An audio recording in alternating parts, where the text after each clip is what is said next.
Hello and welcome to Maths with El Profe Lo, doing some elementary number theory here, and in particular looking at the Chinese Remainder Theorem, which gives us an approach for solving a system of congruences in one variable, in particular linear congruences in one variable, as long as we have moduli that are pairwise relatively prime.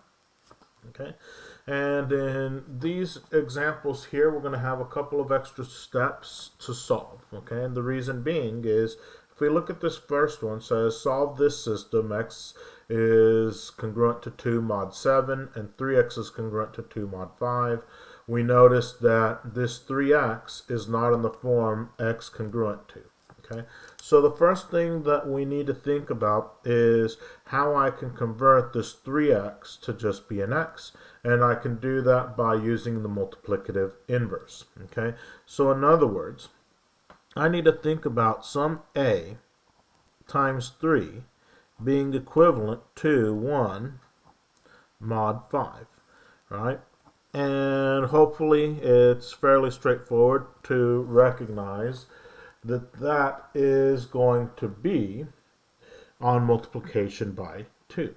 Okay, so what does that mean for us? That means for us that we can think about this 3x equivalent to 2 mod 5 as being 2 times 3x equivalent to 2 times 2 mod 5. Right? And the reason for that is 2 times 3 is 6. 6 is equivalent to 1 mod 5, and so that's going to leave me with my system that I'm going to solve, which is going to be x equivalent to 2 mod 7 and x equivalent to 4 mod 5. Now I have it in a form that I can solve using my Chinese remainder theorem. Okay, so I need to find the product of 7 and 5. So my big M is equal to 35. M1 would be equal to 5. And M2 would be equal to 7, right? Because it's going to be 35 divided by 7 and 35 divided by 5.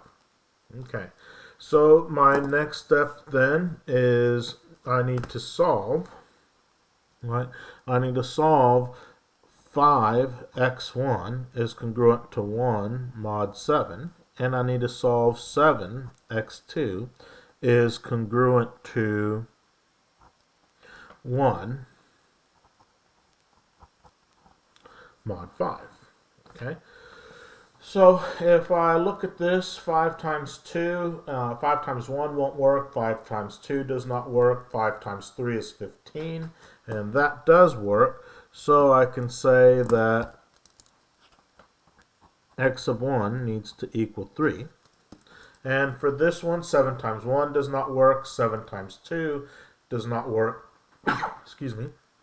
However, 7 times 3 is 21, and that does satisfy that congruence. So x2 happens to also be equal to 3. Okay. So then my next step, right, my next step here is to solve. And if I work through this, I'm going to have that x is going to be equal to, right, this summation of two products, because I only have two moduli. And we know that it's going to be congruent to something modulo, right, 35, because big M is 35. Now, what numbers go where? Well, x2, x1, right, m2, m1,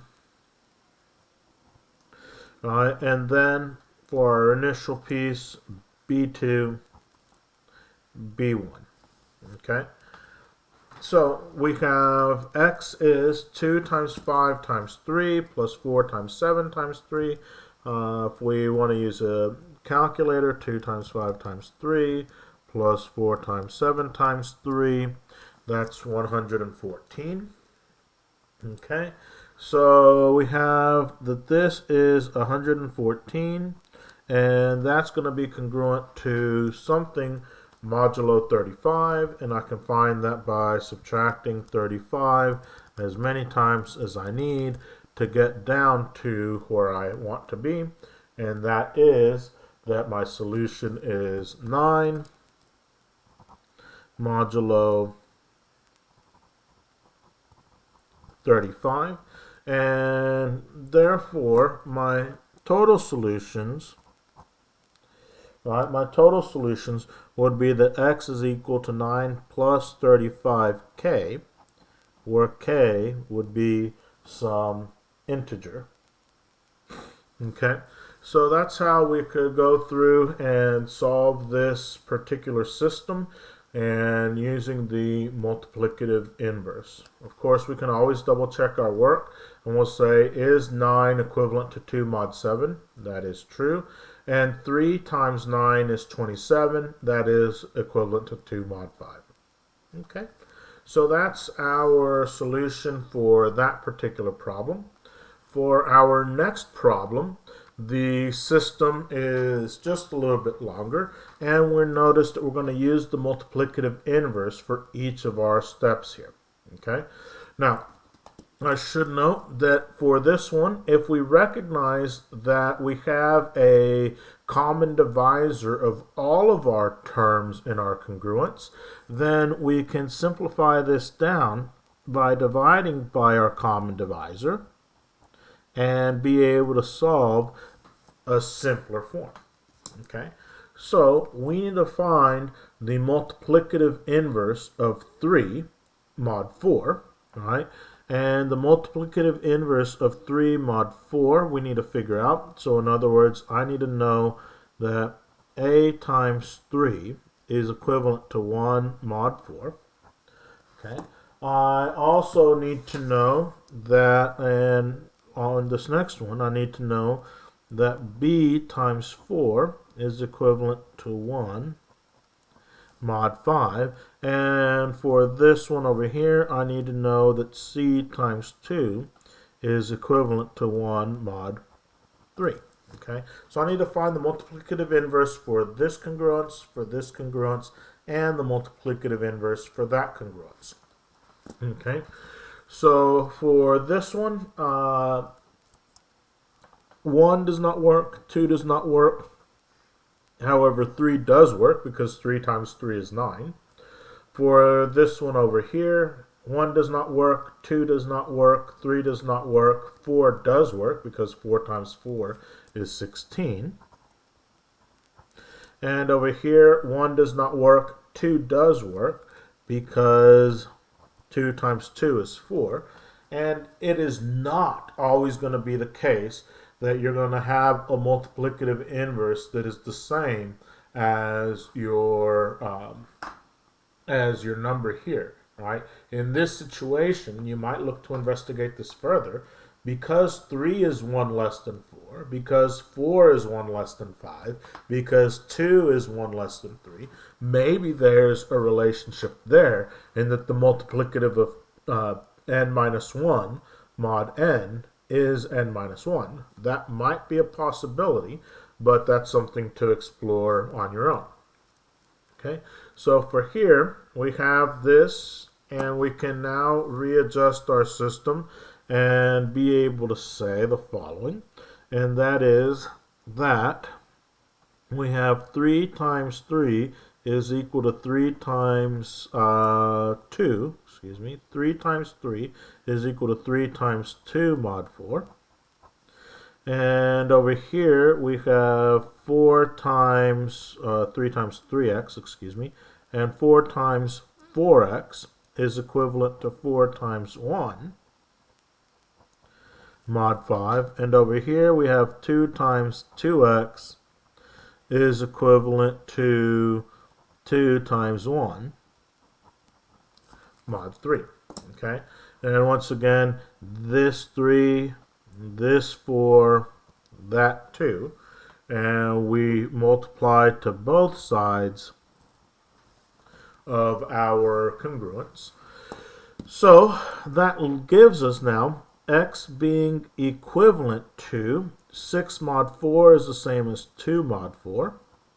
right? X being equivalent to 4 mod 5, and X being equivalent to 2 mod 3. Okay. Now, 4, 5, and 3 are relatively prime, so I can find my big M, right? And I'll just write that off here to the side, that my big M is equal to 4 times 5 times 3, which happens to be 60, right?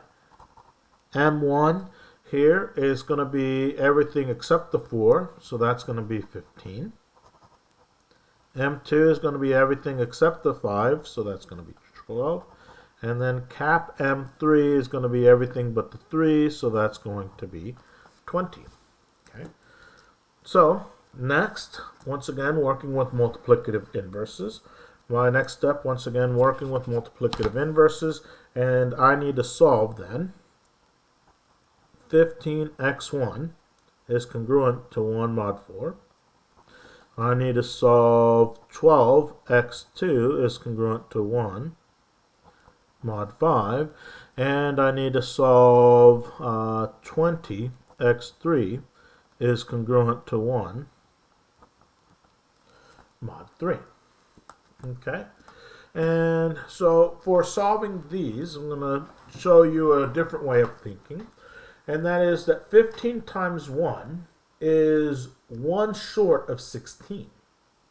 So a solution could be that x1 is negative 1. It's okay to have negative solutions because negative 15 is equivalent to 1 mod 4 because negative 15 plus 16 will give me 1 mod 4. All right? And over here, 12 times 1 is not 1 mod 5. 12 times 2 is 24. 24 is negative 1 mod 5. So I could say that x2 is negative 1 because negative 24 is equivalent to 1 mod 5. So x2, negative 2. Because 12 times negative 2 is negative 24, and negative 24 is equivalent to 1 modulo 5. All right, so it is okay to work with these and have negative numbers. That's perfectly fine. All right, and over here, 20x3 times 1 is not going to work. That's going to be 2 mod 3. Times 2, that's going to be 40, and 40 does work, so I would be able to say, hey, that x3 is equal to 2. Okay, so then I can come over here, and I know the form of my solution. Right, it's going to be a sum of these products, and in this case, I have 3 products. So I get my setup, and I see, okay, I'm going to have x1, x2, x3, right? Cap M1, cap M2, cap M3, cap M2, cap M1, and then I'm going to work with my first remainder, with my second remainder, and with my third remainder, okay?